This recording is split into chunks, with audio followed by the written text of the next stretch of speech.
Revelation 1097. From the 18th of September 1939. Forces of the Earth's interior. Laws of nature. Will of man. As the worldly wisdom tries in vain to find an explanation about which power controls the interior of the earth, so it will also never be possible for it to analyze these powers, and will therefore make vain attempts to subject the unexplored earth powers to their will. The divine Creator himself lets his will rule and certainly directs the thinking of a believing person in such a way that he comes close to the truth. However, he has his plan with every creation, and therefore people can only assert their human influence in the way that they carry out what their own will prescribes to them, but the effects of their actions concerning reshaping the work of creation, therefore change of the earth's surface, can never appear differently than how the will of God approves it. Because ultimately all of creation is subject to the divine will.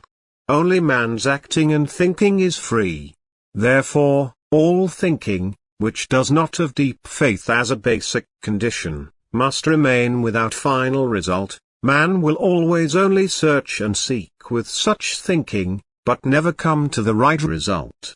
So man errs as long as he wants to reach knowledge without God, no matter which direction his thinking takes.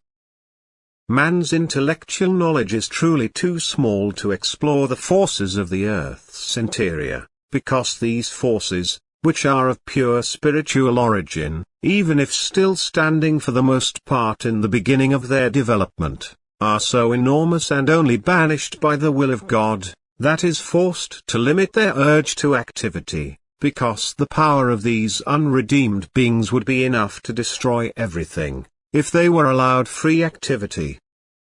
Since therefore every activity of these forces is dependent on the will of God, so it is again impossible for the human will to make use of these forces in a way contrary to God. What however would be the will of man, if he could penetrate intellectually into the laws of nature, which concern especially the elements of the earth's interior? Only a man standing in faith comes closer to the truth, but he will never misuse his knowledge for anything but God-willed actions.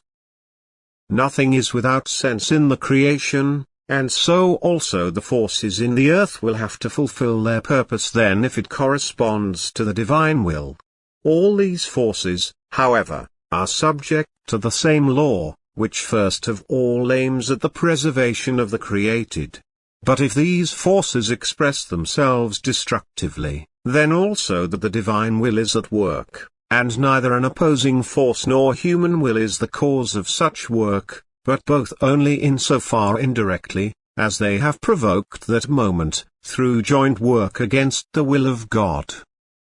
All natural disasters are therefore a consequence of the wrong will of humans, but not an action brought about by humans themselves. And it must be emphasized again and again that a catastrophe can never be explained in such a way that man's disregard of physical forces would be the cause, and that these forces could be explored intellectually and accordingly weakened or their effects could be completely cancelled out.